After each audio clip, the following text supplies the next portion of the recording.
would have implemented through that budget? So thank you for that. We oftentimes look at the annual fiscal program of government and try to pick out particular measures, but it's only so much that can be done in 1 year. And so what ought to be done in that particular year is very much dependent on the tone of the economy and what is happening within the national context. What I find, however, particularly impressive as well as important in the two budgets which have been presented in the 6-month period thus far is that it seems to be a fundamental realignment or shift in the philosophical approach of doing budgets. I'd want to say that, and it has been bandied about in the public domain, sometimes in a negative form and then sometimes in a positive form, but I want to say that it represents a shift towards private sector development, something which certainly is necessary for Guyana.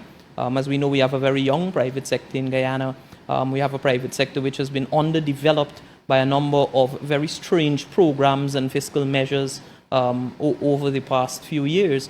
But we have seen a step in the right direction of ensuring that private sector development is the overarching philosophical thrust of the government of Guyana. And that, of course, can never be a bad thing, because after all, it's the private sector who, as is popularly said, is the engine of growth. They operate on the basis of efficiency and productivity.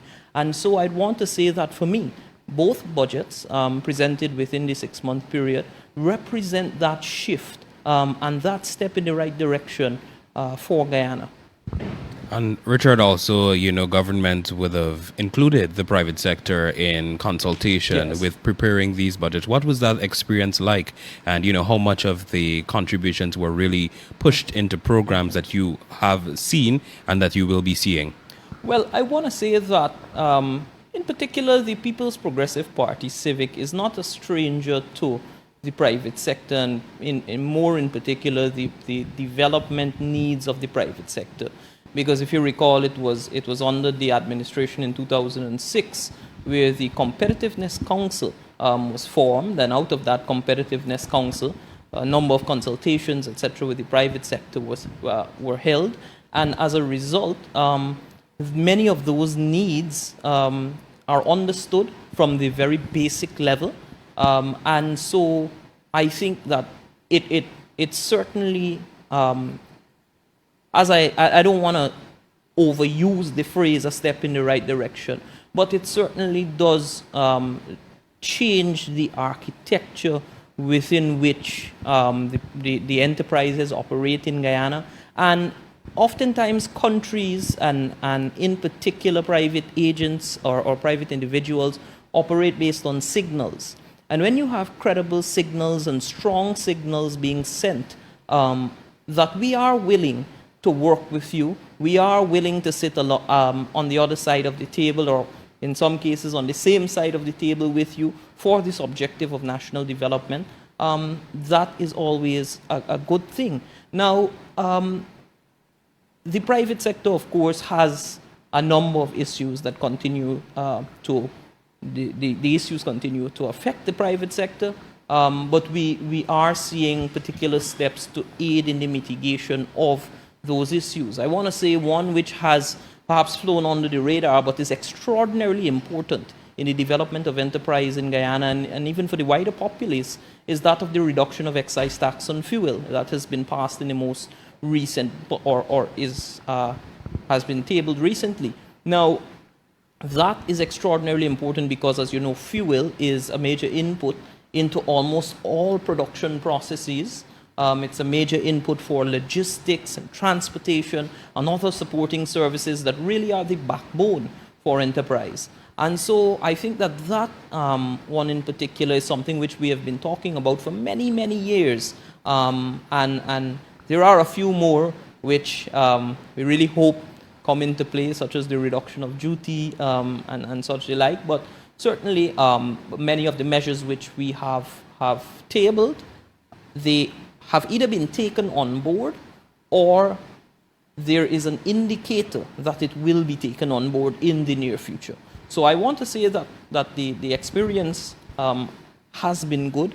It is good to work with a government who has the the philosophical position of private sector development, and I certainly think that we are moving in the right direction. Thanks for that, Richard. You know, we talk about development, and of course, once a country is developed, not only infrastructural wise, but in your human resources, we Yes. will see a lot of foreign investors coming in. Care to tell us a little bit about your observation so far on where we are and perhaps where we will be once we continue on this developmental pathway? We can start with you, Richard. Okay, sure, no problem. So I am the executive director of the Chamber of Commerce. But one of the other things I do, I have a partnership firm where we essentially foster investors and those who, whether domestic or foreign, and are interested in investing to aid with the business, financial, legal, and other expertise related to the development of their enterprise.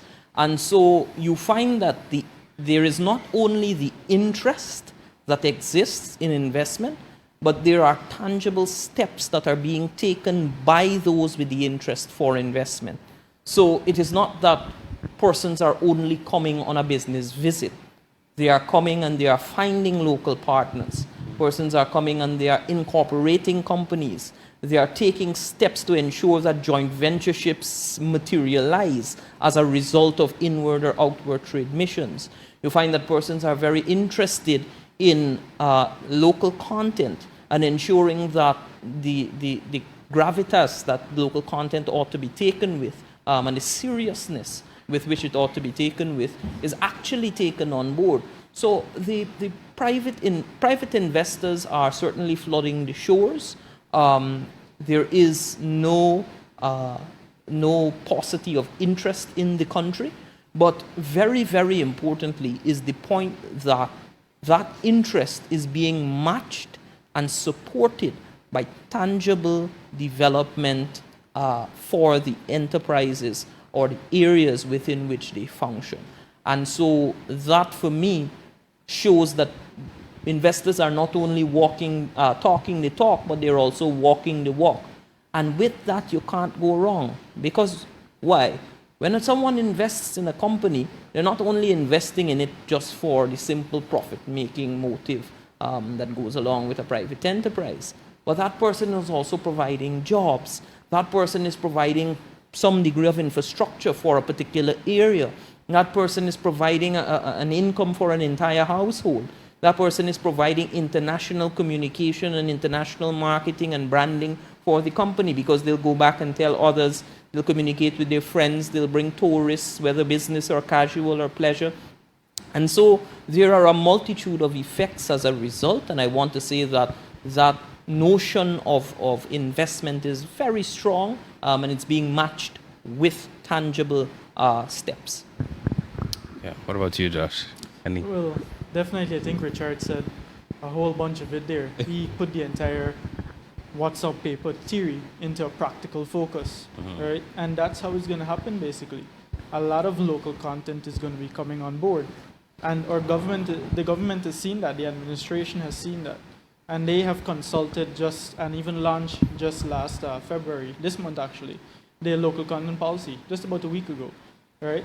And that's a consultative process that's going to go on for a month. And that's the same very document. And basically what that does is to put what Richard just said, a lot of investors are coming, right? So it puts now a Guyanese into play, whereby that in Guyanese and that private investor are going to work hand in hand. They're going to build each other. Now, a lot of the local content policy says that these persons that are going to be employed, majority has to be Guyanese. They're not just going to be employed to mop and sweep. They're going to be employed and trained to achieve the highest standards, to achieve their highest qualification within that realm. So that's where our youths has to see that this is a step in the right direction. I know we're using the phrase, but it's a step in the right direction. Our youths now can stop liming. They can say, I want to pursue something in health and safety.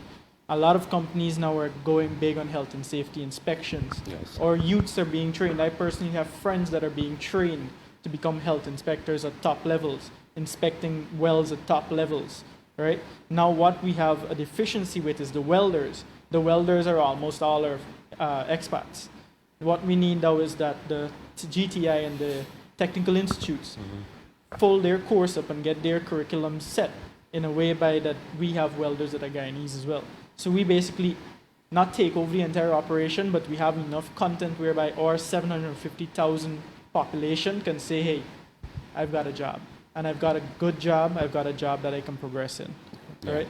So it's, again, it's the best move forward, and it's somewhere we have to envision ourselves and move forward with. Yeah, thanks for that. I know when I think about all the investment that is on stream, there are also persons that think that the oil and gas sector, it's only about those extracting, but there are services that Guyanese can provide. And Budget 2021 caters for training, caters for small grants for small businesses, and, basic, not only training for businesses, but human resources too. So it comes back to really helping the economy, helping its people to get in the right track. Yeah. Can we talk a little bit about that? How this budget not only caters for the welfare of all, but specific business persons that are interested in being registered with the Center for Local Business Development and being able to provide services needed by the oil sector. How would you say this is being provisioned?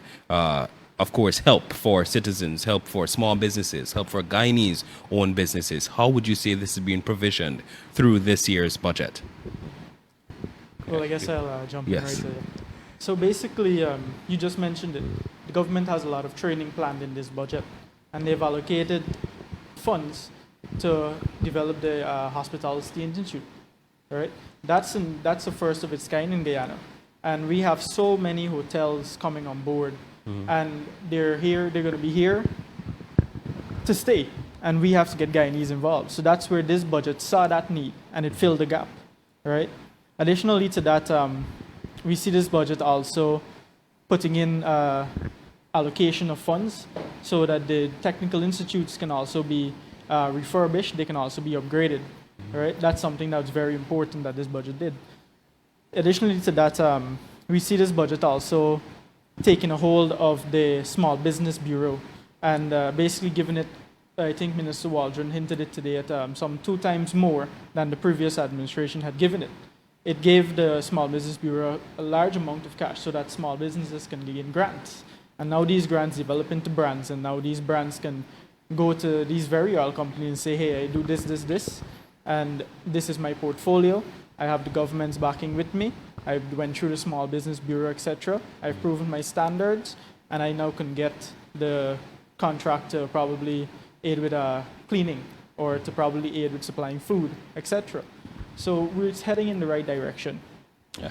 Definitely. Yeah, I want to say my colleague here has touched on some very, very important points regarding Budget 2021.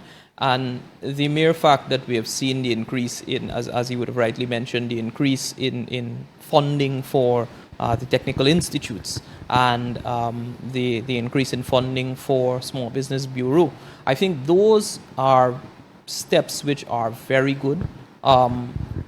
And make no mistake, this budget expends over 50% of it is expended on health, education, and infrastructure development. Now, that in itself tells us, of course, the health sector is extraordinarily important, particularly given where we are at this time and regarding the social welfare.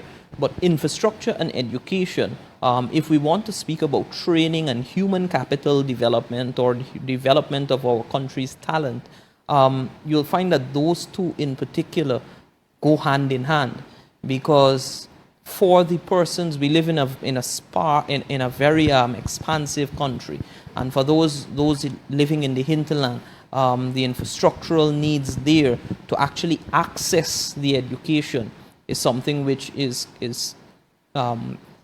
quite deficit in certain areas, and it certainly will do well to have that injection of funding.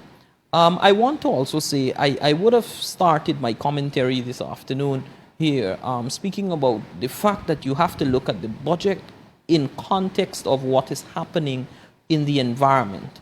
And in particular, we see this budget coming almost just one working day prior to the finalization of the draft local content policy.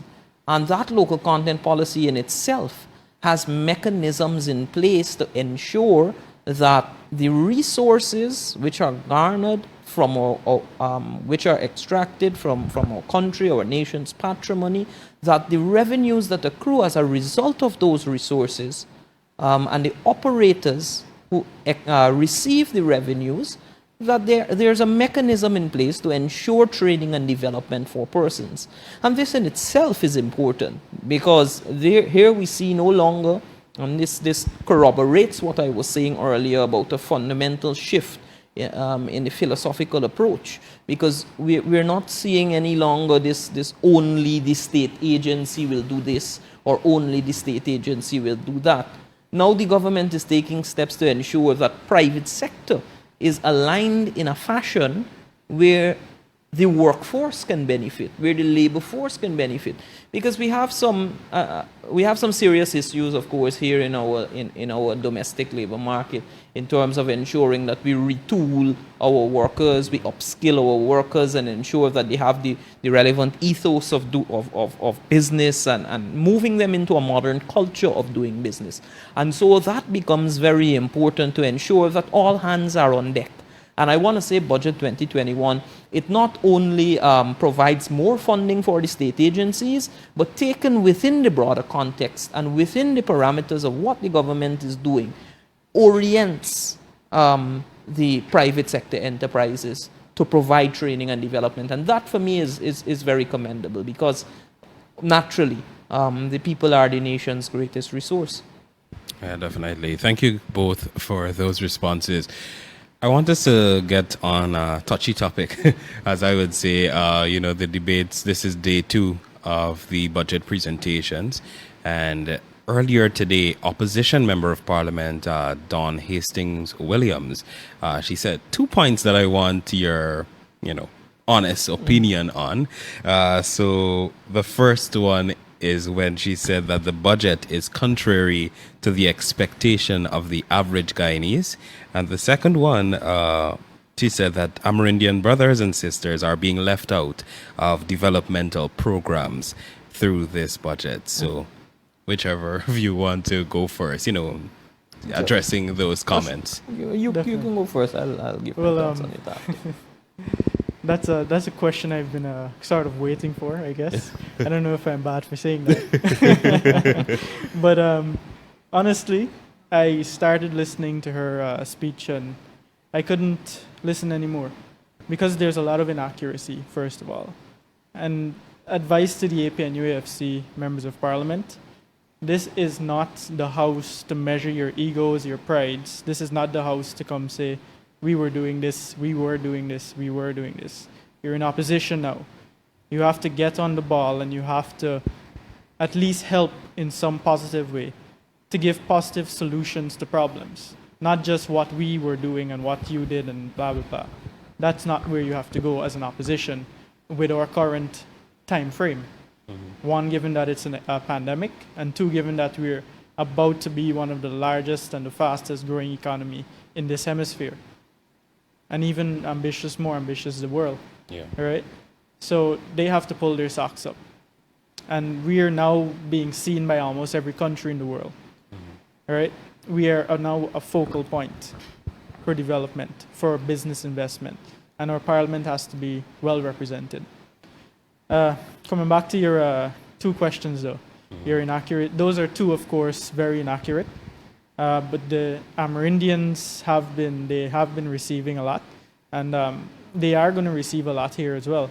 She focused in basically on their ability to get scholarships, etc. I think that's what she was trying to say, all right? But that there is a way where the budget also created for the Amerindians. They have the hostel developments.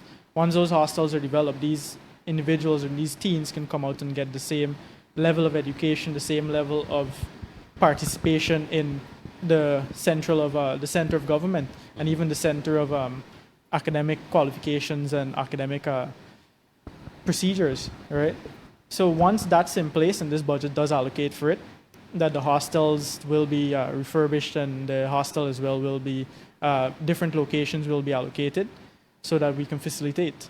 Additionally, we mentioned earlier before ATVs, duty is less and the excise tax is less, so almost every village now will be getting ATVs. That's a better mode for transportation for them. And again, that ties into the play where less risk of them getting a snake bite, coming into the hospital and having the public system expenses go up as well. So simple things like this has ripple effects. And that's where they need to focus on. Now, as I said before, solutions, problems. Problems, solutions, sorry.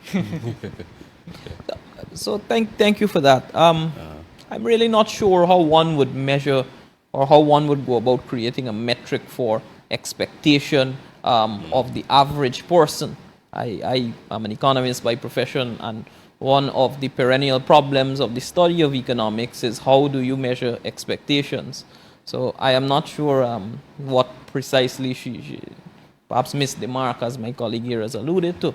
But I'd want to say when you examine both of the programs, both budgets, the mere fact that you have had stimulus for the average person, you have had increase in old age pension, you have had steps to ensure that a reduction in excise tax on fuel occurs. If you take that and you surmise and you put it over the period of a year, you'll find the amount that has that is being given back to the average person. I have a colleague, he has done a very, very simple analysis. He lives on the West Bank, and he has he has calculated what his distance is from where he lives to where he works. He has calculated the reduction in the excise tax on fuel, and he has demonstrated that as a result of this measure, he'll be getting more disposable income annually by about $35,000. Now, that is $35,000 than he had more than he had last year as a result of a measure like this. Now, when we take that and we put it into context for the persons who perhaps live in Linden and have to travel to the urban center for any type of commercial activity or so which they may wish to do here in the urban space, you take that into consideration along with the household stimulus, along with the measures regarding old age pension, along with the reversal and elimination of VAT on many of the items which were placed before. I really am not sure what that comment is supposed to elicit. But of course, with many of these things, sometimes they're very much in the air and you can't really tell what they are. On the point of the Amerindian brothers and sisters, we've seen the Amerindian Development Fund being replenished, and we have seen all of the measures which my colleague has spoken to. I will not rehash them. But what I find particularly impressive are two things. One, as I said, the focus of Dr. Ali's government on infrastructure and infrastructure development, which essentially is the bridge between the hinterland communities and the communities where our Amerindian brothers and sisters live to the urban spaces. That is one. And then secondly, tourism and the fact that tourism is being given attention. Honorable Minister Walron presented her budget or made her budget presentation today, and you really in that presentation hear some of in intimate details many of the government's programs and works for tourism and tourism development. Why is that important? I have been doing some work. Of course, the agency which I'm executive director for is a private sector development agency, and tourism, you have many small operators. Now, you have in excess of 400 tourism operators in Guyana. And of that number, you have about 80% in the hinterland community. And of course, naturally, being in the hinterland community, there are a number of those operators who are actually Amerindians. And so you do not need a big highlighting poster that says we love Amerindians and we're doing this and we're doing that. I think actions themselves, once you take them within the context, you will see that the development and the propensity to the development is there, and that becomes very important, because simply the re-establishment of a Ministry of Tourism gives you your policy direction.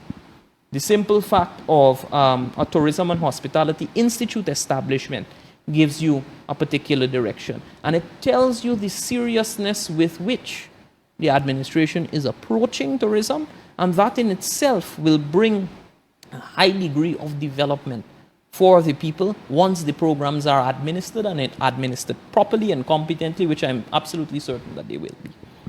Thanks for that. And you actually alluded to 2 points there that our next 2 questions will be based on. But the first one, I wanted to touch on infrastructure. We see new roads being built. We see bridging along the east coast to the East Bank to the West Coast, West Bank, sorry. So it opens up a lot of avenues. So I want to ask you, Richard, as it relates to private sector, as it relates to GCCI, what does this mean by expanding? I think Georgetown is going to expand outward from what we know it to be right now. So what does that mean for businesses? What does that mean for average consumers? Yeah. And to you, Josh, what does that mean as it relates to healthcare? The ease of access to healthcare for someone who might be very ill, but they live so far out, a far-flung community, and they cannot get there in time. So both of you could paint that picture. Sure. So that development of urban spaces and that entire concept hinges very much on the infrastructural development that occurs. And so when you set the infrastructure for a particular area, the development that crops up around it is how you actually drive development. And this comes about from a classical example with Herbert Hoover and the Hoover Dam in the United States. He actually built a dam in a very obscure place during the Great Depression. And as a result, you had communities and what we call in development a multiplier effect to drive growth and drive development. Now, when you think about what we are doing here, if you build a new road in a particular area, you allocate house lots, you allocate, you go on a housing drive, you reduce the cost of construction by a number of measures which have been actually taken in this budget. When you do something like that, you are actually setting the wheels in motion for a tremendous benefit to accrue to the broader populace. And that comes through what we call the multiplier effect. Because when you build that road and when you give the persons house lots and you reduce the cost of them building a house there and they move into that community will now require a shop there. That community will now require its own community space. That community will now require its own types of vulcanizing shops and its own haberdashery areas and its own private education system if someone wants to do extra lessons in the afternoon, etc. So what it does, it provides more opportunity for persons who are in the country, but it also provides a tremendous amount of opportunity for businesses who are seeking to expand. And those persons who may have capital and perhaps the amount of capital that they have is not sufficient to purchase land because our commercial district is concentrated within the Georgetown environs, that creates an entirely new space for that person. And so the risk taker will actually go to the area and they may have the vision, they may have a small amount of capital, but they are willing to take the risk. And because the government is sending credible signals that this is the development that will occur, they will go and build there. You take, for example, how Las Vegas was built in Nevada. That is precisely how. You had risk-taking occurring. You simply had a road, and persons got the relevant incentives. There was enterprise that went there and such the like. And so that presents itself with tremendous opportunity for the private sector. And I want to say that cannot be underestimated in any shape or form. That road, for example, the bypass road from Diamond to Georgetown, the vision of it, in addition to easing traffic, it now presents an alternative parallel space where all of the development that you see happening on the East Bank corridor can now be mirrored on another East Bank corridor.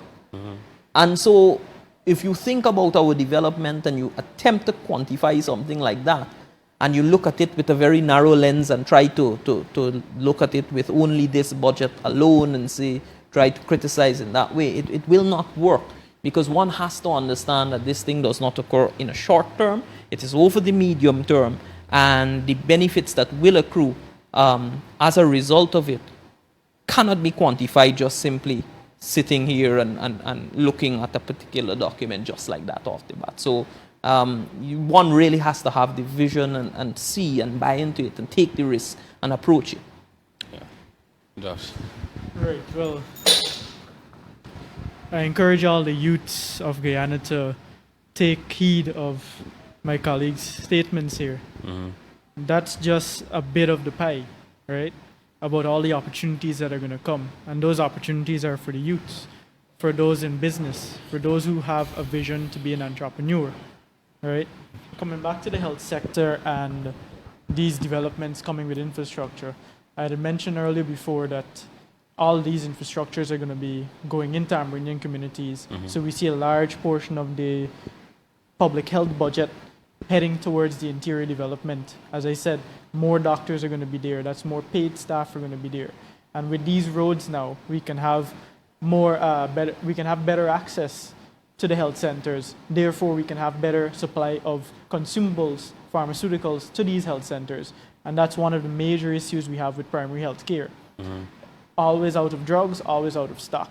We got to work with some ad hoc situation to help patients. But with these sort of infrastructures being in place now, that gives us the liberty for our doctors to feel safe while they're practicing, as well as the patient to feel safe while the doctors are with them, right? So we don't have a patient who has just blown his lungs out.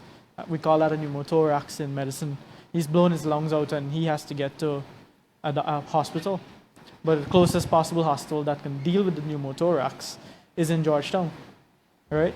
And that's why the GPHC is always overflow, and that's why the workers complain of being understaffed and being slaved out. That's the exact word, slaved out, right? So once we can ease the stress and put a lot of focus in on the primary health care, which these infrastructure will bring, we will see a lot of development and a lot of ease of mind coming towards the central or the tertiary, the only tertiary hospital in Guyana actually, Georgetown Public Hospital, right? And a lot of development is going towards the Region 6 as well with the New Amsterdam Hospital. So additionally to health, this mention of, you say the city is going to move a bit more inwards, right? As my colleague was mentioning, there is great vision for what Guyana is going to be, right? There will be that that road from Ogle to Tamari. Yeah. That's the plan. Then there's going to be a road from Linden to Letem, right? Then eventually we get out we can drive all the way from Letem straight to Region 10, Linden, all the way into Region 6, right? And once we connect ourselves to the rest of the world, Suriname and Guyana, with that bridge, we will see a lot of not only tourism and people just coming here for the exotic drive that they're going to have all the way around Guyana, all the way South America.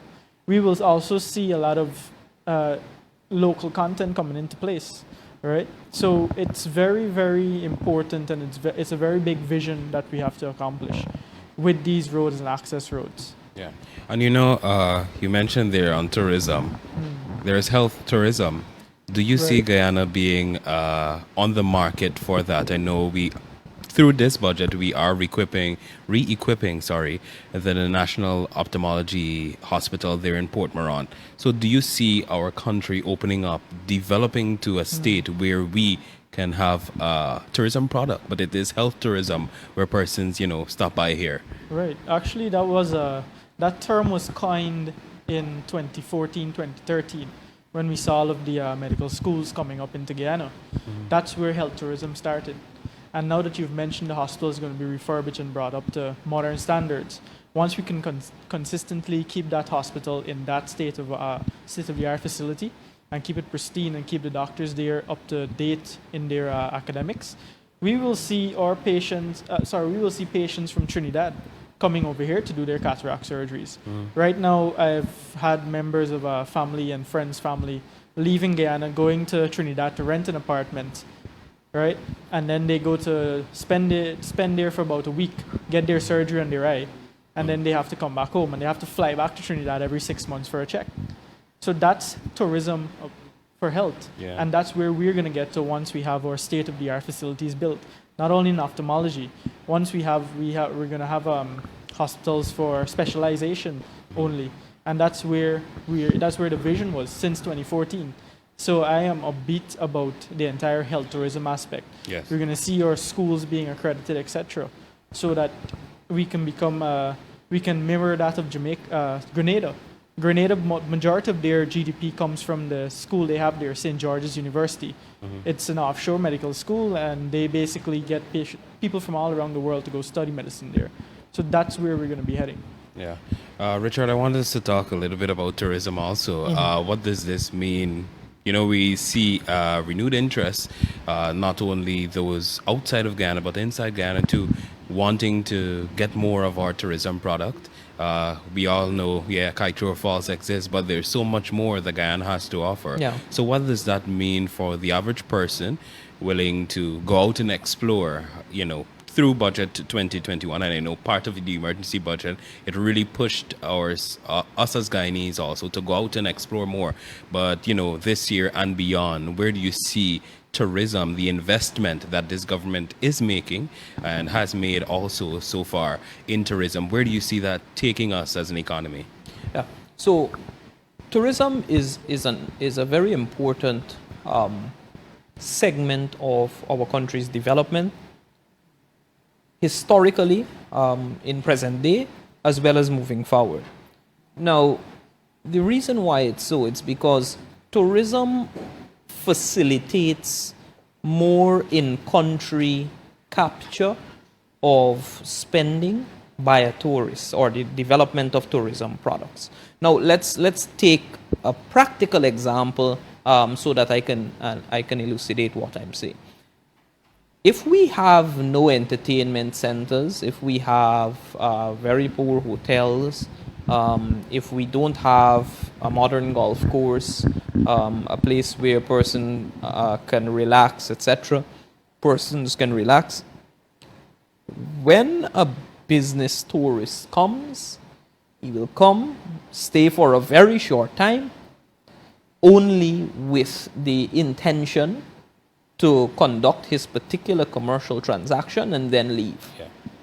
However, if you have all of these products which are developed, you will not only have a person coming to do their commercial transaction, they will come and they will also enjoy all types of other peripheral activities associated with coming to the country.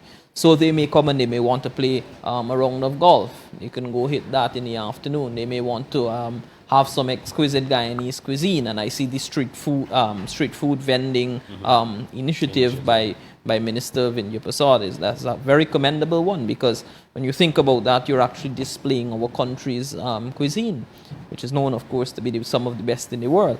And so when you think about all of those products and you try to map it into, I'm trying to give a business person's perspective, if you map it into what a business, an investor perhaps might come here to do, you'll find that that person will not only just come to do their work, but they will also spend on the products. And in that way, the person will naturally lift the economy in a much larger way. I cannot overemphasize the importance of the re-establishment of the Ministry of Tourism. You see, tourism and our development, our country's development, it has to go hand in hand. Why do I say so? Because when you have a tourism product as a country that is properly developed, well developed, you have persons coming back, multiple iterations of a visit, but you also have persons who understand that you have a government or a state that takes its foreign investors and its investment seriously, because they will see the brands, they will see the detail that is paid to the infrastructural development. And tourism, I've been saying it for some time now, has to actually guide many of our infrastructural projects too. Because if you think about it, if we have our main airport, for example, at Timeri, our main commercial hub there, then the road from Timeri to Georgetown, being the first impression that persons see, ought to be one of the best roads in the country. And that in itself can develop in terms of multiple stops and so on for tourism type related activities. And so I think that the re-establishment of that ministry, along with its requisite funding and ensuring that they have the products which are developed and through the various agencies such as the Guyana Tourism Authority, as well as the establishment of this Training and Hospitality Institute, those are credible signals that we are moving in the right direction for a sector that has been, for me, neglected over the past few years, and certainly needs a boost. And like I said, it is a sector that provides not only employment for persons who are educated or in an urban space or have a great amount of capital, but you can have an area, maybe you're living in one of the hinterland areas and you want to come together and develop your community. That in itself can become a tourism area. And so I think Budget 2021, with the measures that have been taken in that direction that we have discussed earlier, we do see steps in the right direction. Of course, I don't think that this is a finished product. I by no means want to say that it's the be all end all of everything. But I do think that this is full year one of what is to be a 5-year program. Mm-hmm. And I'd want to say that in particular regarding tourism, I think we're off to a good start. We see the interest that is there with hotels. We see the materialization of them. And we are moving in the right direction with it. Yeah. I wanted to talk a bit about agriculture. For the last 5 years, I think it was put on the back burner. And agriculture is one of the most important to Guyana. Let's say, God forbid, the oil sector does not go for us. We need a fallback. We need something that can sustain us. And I think agriculture, the investment that this administration has made into agriculture really shows, where we are headed as a country. Earlier today, opposition member of parliament, Kemraj Ramjatan, he described GUYSUCO, the sugar industry in particular, as a bloodsucker. So do you guys care to make any comments? Of course, Minister Mustafa, Zulfikar Mustafa, he asked for that comment to be withdrawn, an apology issued, but that has not been done. So what are your thoughts on that? And specifically, where do you see agriculture taking us as a country, especially through this first full year budget? Yeah. Let me take that, because sure. I am particularly concerned about, and this is no small matter, I'm particularly concerned about the quality of public discourse on GUYSUCO and the sugar industry in particular in Guyana. Now, I don't understand why an industry is being labeled as a bloodsucker. Now, $2 billion is what has been allocated as subvention for GUYSUCO this year. And when one takes that $2 billion as a percentage of the budget, it does not even amount properly to 0.3% of the budget. But when you take into context the sugar industry, not from a financial perspective, and this is where I think we make the mistake and we ought to properly evaluate it. When you take it not from a financial perspective, but from an economic perspective, and you look at the broader benefits that result and accrue as a result of the existence of the industry and the support of the industry, the very small subventions within the grand scheme of the national budget, one would see that it is minuscule in comparison to the closure of the industry. And that is no question. The industry earns foreign exchange. The industry provides employment, which in turn provides community support. The industry provides payments to NIS. The industry provides drainage and irrigation support for various areas. That in itself is a public good and helps areas to not be flooded. The industry also provides input for many manufacturers in the country, which are having issues as a result of what has happened over the past few years. And so this nonsense, it really gets me upset when we use terms like that to describe an extraordinarily important industry, an industry which could use some bits of modification, but by and large it's not a national detriment. It is not something which its existence undermines the development of the country. And so something of that nature is always very worrying to hear, because it shows that there is no grasp of the issue at a macro level, and there is no understanding of the issue. If you take a cumulative total of the subventions which have been given, and you look at that compared to the expenditure over the years of the national budget, you will see that it is a very, very meager percent.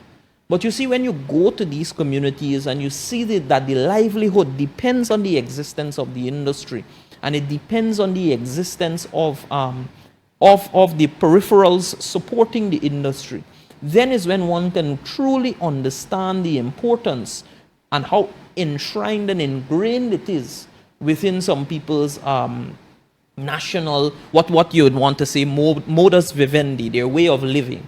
And so those comments are very, not only disappointing, but they are very upsetting to hear. And so we ought to move the conversation in a direction where it is empirically evaluated, it is properly evaluated, and you do not have these types of whimsical statements being made. That's not how a country develops. But let's get to the broader context of agriculture. And I'd want to say I have been monitoring agriculture particularly over the past 4 years, from 2017 in particular. And I want to firstly commend the government for increasing the amount of money that is being spent on the agricultural sector. Over the years, particularly the last 2 full-year budgets presented by former Finance Minister Jordan, he talked about an increase in the national budget, the total sum being spent. But what was not mentioned is the fact that the amount being allocated to the agricultural sector was actually declining. So when you had the $280 billion or $270 billion budget being presented, the sum then was about $19.7 billion. The subsequent year, when you had the 300-odd billion one presented, it declined to $17 billion. You have now seen an increase in that all the way up to $20-odd billion. I think it's about $23.2 billion. And so that in itself shows that there is intention to drive the agricultural sector forward. Now, this is extraordinarily important within the country's development scenario. Why is that so? Because when we like to speak about the Dutch disease, and we have put in place a sovereign wealth fund to aid in the mitigation of the Dutch disease. But when one examines what the Dutch disease is, you will see that it is essentially a mammothing or an expansion of the oil and gas sector relative to the other sectors of the economy, so much that it imbalances the economy. My friend here has actually been given some flock here, attempt at a flock on Facebook, because he talked something about, or he was attempting to talk about balanced economy, and persons didn't understand what he was trying to say. But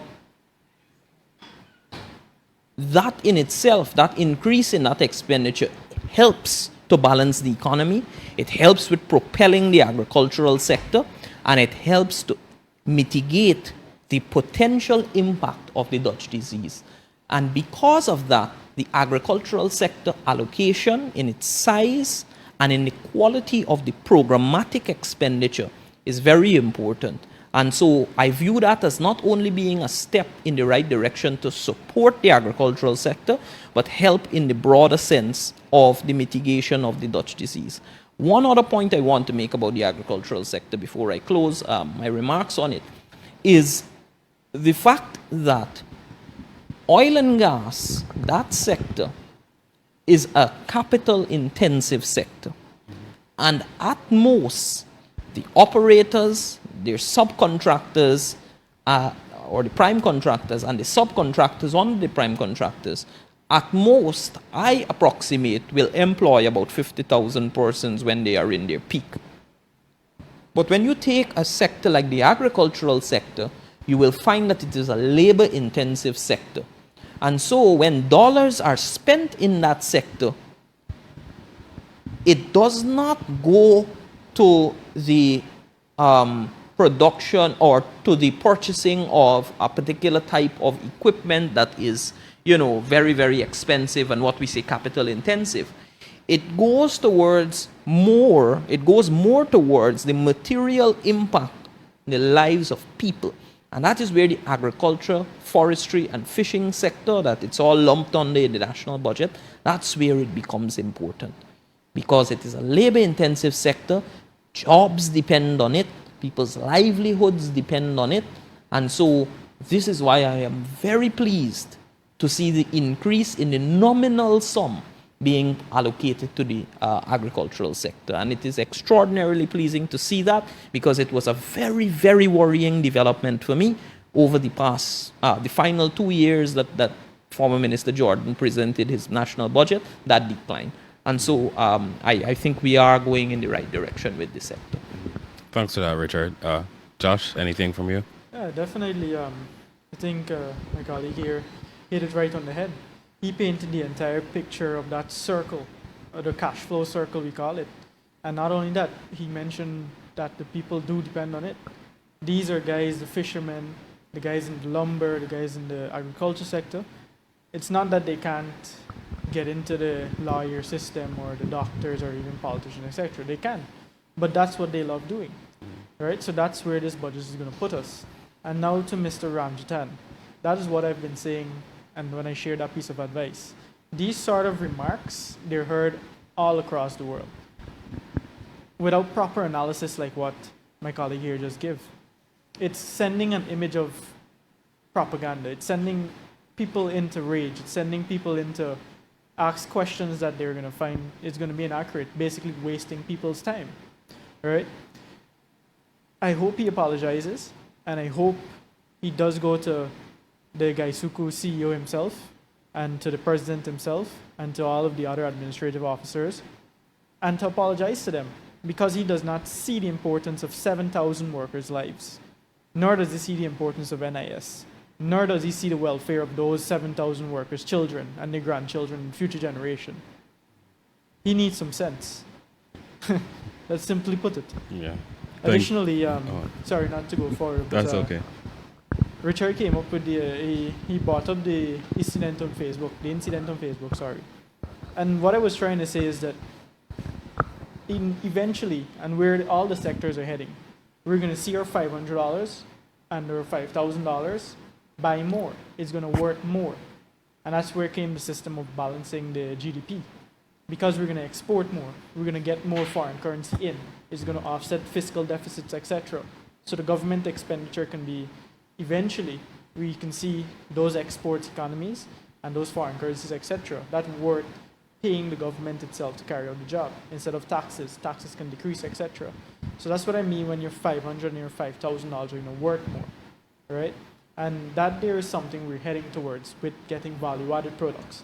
The minister announced in the budget today in his speech that the agro-processing facilities will be developed and across the country, not just in one area. Yes. Now that allows for packaging. That allows for persons to bring their fresh crops into a facility to package it, and that facility itself gets connections towards the European market, the Western market, etc.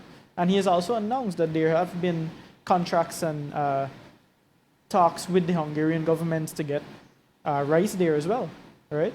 So they are working, and each sector is working towards this. The manufacturing sector is the pillar on which we will stand eventually, because this administration already allocating feasibility study budget, etc., so that the gas to shore can be accomplished. Once that's accomplished, there's no holding back the level that we can get to. Our bauxite can finally be refined here and make the cell phones instead of being sent across the world to make the cell phones that we have to buy back. You understand? Yes. Solar panels can be manufactured here. Almost anything. We can can our pine. We have one of the sweetest pine in the Caribbean, and I'd say the world. I know the Caribbean for sure. And we could can that in the thousands and ship them out because people want these fruits. And we have it all. Yeah. Thanks for that. As we're coming along to program time, I want to ask both of you, where do you see us heading as a country because of Budget 2021? And perhaps if there are any specific areas that we didn't touch on. I know it's a lot to the budget and we don't necessarily have all the time, but you're free to share so now. So, I don't know. Well, definitely thanks a lot for having us here. And I must say thanks a lot to the team down at the Ministry of Finance, along with the senior minister that deals with finance. Thanks to him and his team for putting together such a wonderful, creative, innovative, and basically the pathway to, what they call it, the path to repair the breach, right? I want to thank them for that first and foremost. Additionally, I see Guyana going in a rate, again, at a rate that's, we're going to be developing so fast, we're going to hit some records that were untouchable, all right? And this budget puts us in that direction. The emergency budget also catalyzed this effect into this budget. Because now once we have all of these key components of Guyana developed, we're going to basically be moving forward into the next sector, which is developing other infrastructures, right? Focusing more on research, right? I see Guyana getting to a point whereby we can become the creditors instead of the one who is borrowing, the debtors, right?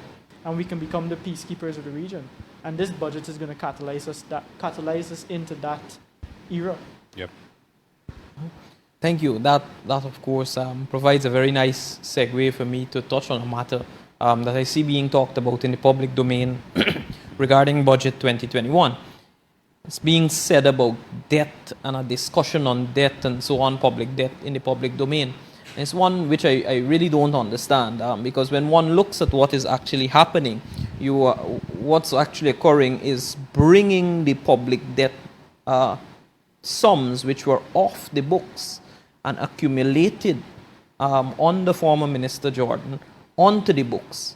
Now the issue that you have is that when all of that debt contracted off of the books are brought onto the books, it violates our nominal debt ceiling of 2 billion Guyana dollars, and so you have to go, otherwise you would be in breach of your own ceiling that you have set for your debt.